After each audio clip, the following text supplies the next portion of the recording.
करूंगी कि किस राशि पर क्या प्रभाव पड़ रहा है। जैसा कि आप बता रहे हैं कि यूनिवर्स यही है, ब्रह्मांड यही है, तो असर तो होगा। ठीक है, राज मिश्रा जी, आपसे थोड़ा सा समझना चाहेंगे क्योंकि पितृपक्ष भी शुरू हो रहे हैं। जैसे गीतिका ने भी कहा, पितृपक्ष में विशेष तरीके की पूजा पाठ, पिंडदान की प्रक्रिया, साथ ही साथ जो अपने पितृदेव हैं उनको किनका निकाला जाता है, किनका ही आमतौर पर कई जगहों पर कहा जाता है। तो ऐसे में इस ग्रहण के बाद क्या कुछ नियम हैं जिनका पालन हमें करना होगा? देखिए, भारत के अंदर क्योंकि मैंने हाँ ठीक है, संजय जी भी बात कर रहे थे कि ब्रह्मांड में हम लोग रहते हैं, इस विश्व में कोई घटना घटित होती है तो हम सभी प्रभावित होते हैं, इसमें कोई दो राय नहीं है। लाइक कोविड आया, किसी और कंट्री के अंदर आता है, लेकिन हम सभी लोग उससे प्रभावित हुए, इसमें कोई दो राय नहीं है। और क्योंकि दो ग्रहण घटने जा रहा है, इस बात को ध्यान रखना चाहिए। अभी भी और 2 अक्टूबर को भी सूर्य ग्रहण है, तो विद इन 15 डेज अगर दो ग्रहण एक साथ घटने जा रहा है तो विश्व के लिए निश्चित रूप से प्रॉब्लमैटिक है। लेकिन क्योंकि भारत के अंदर इसका इंपैक्ट नहीं है, भारत के अंदर इसका प्रभाव नहीं है, इस कारण से जो हम श्राद्ध इत्यादि कर रहे हैं उस पर किसी प्रकार का भी इंपैक्ट भारत के अंदर नहीं पड़ेगा। वैसे भी जो श्राद्ध करने का नियम है शास्त्र के अंतर्गत, चाहे मत्स्य पुराण की बात की जाए या विष्णु पुराण की बात की जाए, श्राद्ध के लिए कूतब बेला का विशेष महत्व बताया गया है कि कूतब बेला के अंतर्गत श्राद्ध करने से विशेष लाभ प्राप्त होता है। और कूतब बेला का जो समय है 11:43 से लेकर के 12:26 का समय होता है। इस समय पर श्राद्ध विशेष रूप से करने का प्रावधान है।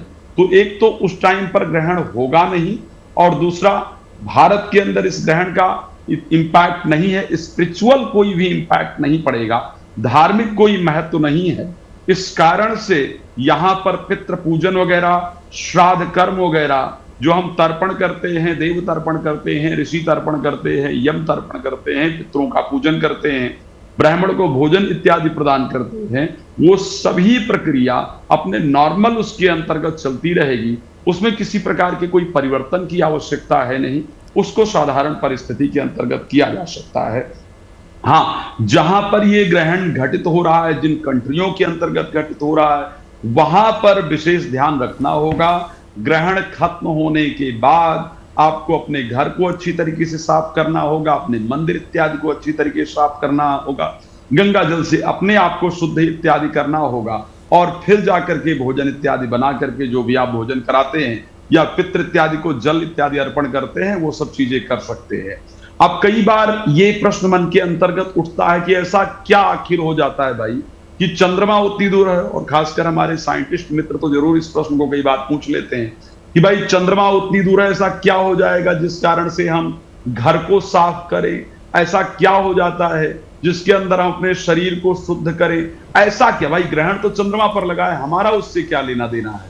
तो ये बड़ा सिंपल सी बात है कि सूर्य और चंद्रमा दो ही ग्रहों की ऐसी एनर्जी है, दो ही ग्रहों की ऐसी ऊर्जा है जो धरती पर जो कीटाणु उत्पन्न होते हैं, जो हमारे लिए हानिकारक है, उनको नष्ट करने में कारगर।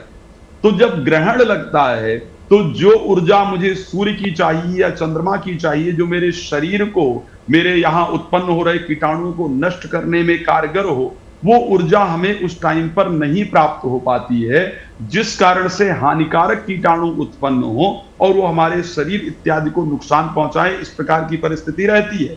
इस पर बाकायदा बहुत सारी जगह रिसर्च भी किया गया है। गंगा जल अपने आप में शुद्ध होता है, तुलसी के अंतर्गत एंटीबायोटिक पाई जाती है, कुशा के अंतर्गत एंटीबायोटिक इत्यादि पाया जाता है। इसीलिए कहा गया कि ग्रहण के बाद पूरे घर को साफ किया जाए, शुद्ध किया जाए, भगवान इत्यादि को नहलाया जाए, अपने वस्त्र इत्यादि समेत अपने आप को स्वयं नहाया जाए, और फिर कोई जो आगे की प्रक्रिया है उसको की जाए। तो जहां पर यह ग्रहण घटित हो रहा है वहां पर इन नियमों को बिल्कुल पालन करना चाहिए, किसी प्रकार से कोताही नहीं बरतनी चाहिए। अगर शास्त्र में कुछ कहा गया है, एक बात बड़ा स्पष्ट कह रहा हूं, तो बड़ा रिसर्च के बाद कहा गया है। मैं हमेशा एक बात कार्यक्रम में कहता हूं, आज हम ये रिसर्च कर पाए हैं कि साहब चंद्रमा पे जो 15 दिन होता है वो हमारा 15 दिन चंद्रमा का एक दिन होता है, हमारा एक महीने का जो 15 दिन और 15 रात्रि है वो चंद्रमा का एक दिन एक रात्रि होता है। आप सोचिए, हमारे जो ऋषि साइंटिस्ट थे, कब से शुक्ल पक्ष और कृष्ण पक्ष की चर्चा हमारे यहां चल रही है। इट मीन्स कि जो हमारे पूर्वजों ने रिसर्च किया, जो हमारे ऋषियों ने रिसर्च किया, वो हमारे रिसर्च से बेहतर थी। तो अगर कोई चीज साइंस के आधार पर अभी हम नहीं नाप रहे हैं, इट मीन्स कि अभी तक हम वहां नहीं पहुंच पाए हैं जहां हमारे ऋषि ऑलरेडी पहुंच चुके। तो पितृ इत्यादि का जो कार्य है भारत के अंदर बहुत ज्यादा उस पर वो करने की आवश्यकता बिल्कुल नहीं है। आचार्य जी, वो एक और बहुत नॉर्मल अच्छी प्रक्रिया बात के आपने अंतर्गत बताई, होना भले ही चाहिए। भारत में ये ग्रहण नहीं लग रहा है, लेकिन जो भारतीय हमारे विदेशों में रहते हैं उनके लिए ये जो आपने बताया कि गंगा जल से हमें पूरे घर को साफ कर लेना चाहिए, खुद की शुद्धि कर लेनी चाहिए, बहुत इंपॉर्टेंट है। और संजय जी, आपसे जानना चाहूंगी कि ज्योतिष के अनुसार ये जो ग्रहण है ये मीन राशि पर और पूर्वा भाद्रपद नक्षत्र में लगेगा, तो क्या है ये नक्षत्र, जरा इसके बारे में बताइए। एस्ट्रो तक ऐप पर आपको मिलेगा भविष्य से जुड़े हर सवाल का जवाब। डाउनलोड कीजिए एस्ट्रो तक ऐप और चुटकी में जुड़िए इंडिया के बेस्ट एस्ट्रोलॉजर से।